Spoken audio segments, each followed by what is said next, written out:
Assalamualaikum warahmatullahi wabarakatuh. Selamat pagi teman-teman, salam sejahtera untuk kita semua.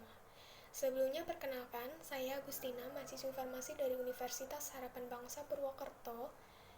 Pada kesempatan yang berbahagia ini, saya akan mencoba memaparkan materi tentang dasar-dasar toksikologi. Sebelumnya nih, ada yang sudah tahu apa itu toksikologi? Ya, baik. Jika belum ada yang tahu atau ada yang belum mengetahui, tetap simak videonya ya.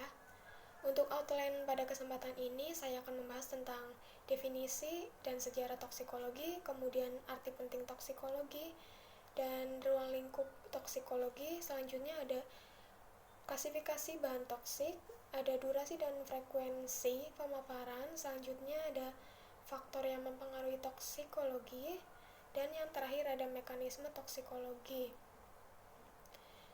Untuk poin yang pertama yaitu definisi dan sejarah. Toksikologi ini berasal dari bahasa Yunani dan bahasa Latin. Untuk bahasa Latin berasal dari kata toksikos atau toksikum yang artinya racun, logia atau logos yang artinya ilmu. Sedangkan bahasa Yunani berasal dari kata toksikom yang artinya racun panah. Toksikologi ini cabang dari ilmu biologi, kimia, dan farmasi atau farmakologi yang berkaitan dengan efek merugikan dari bahan kimia pada makhluk hidup. Obat juga bisa disebut dengan racun ya, jika dosis atau takarannya tidak sesuai. Kemudian toksikologi ini ilmu yang mempelajari efek yang tidak diinginkan atau efek yang tidak diharapkan, efek yang merugikan dari zat kimia pada sistem biologi.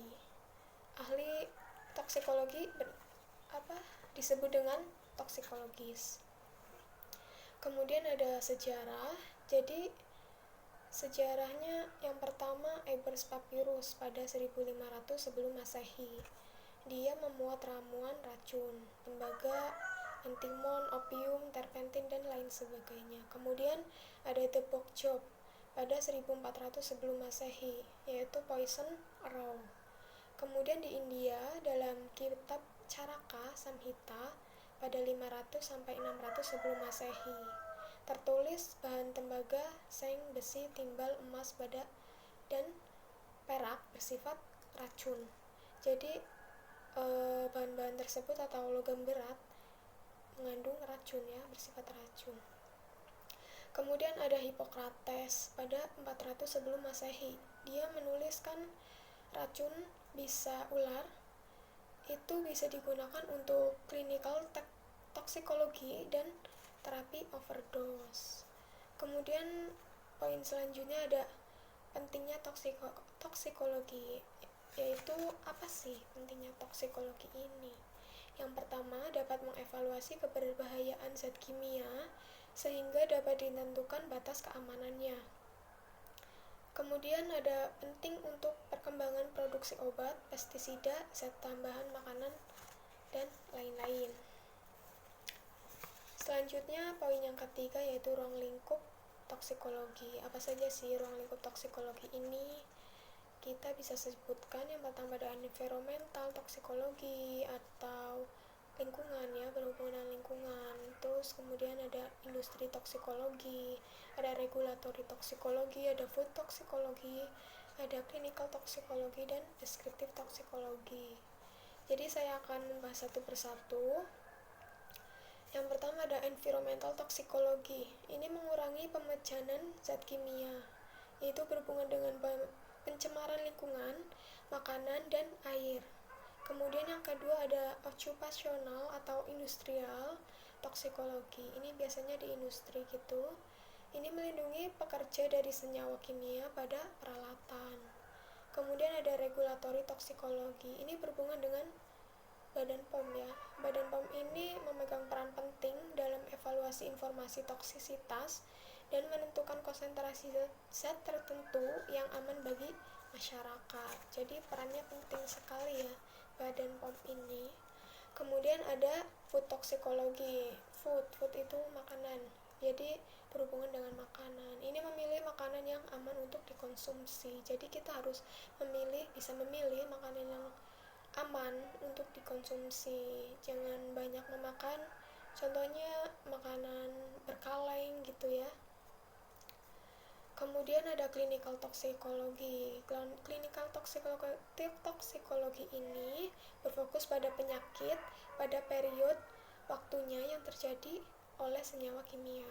Kemudian yang terakhir ada descriptive toxicology. Apa sih descriptive toksikologi ini? Ini dilakukan oleh hewan uji. Ini berhubungan dengan hewan uji berarti ya, untuk mengetahui apakah suatu senyawa bisa menyebabkan kematian atau tidak. Ini berhubungan dengan LD50. LD50 ini adalah dosis yang menyebabkan 50% kematian. LD itu lethal dose. Lethal itu mati. Oke. Kita lanjut klasifikasi bahan toksik. Apa saja klasifikasi bahan toksik? Bahan yang menyebabkan ketoksikan. Yang pertama ada logam berat. Logam berat itu banyak ya, ada tembaga, emas, perak yang sudah saya sebutkan sebelumnya. Kemudian ada solvent atau vapors, ada radiasi radioaktif materials, kemudian dioksin, furans, ada pestisida, dan yang terakhir ada plant toxin.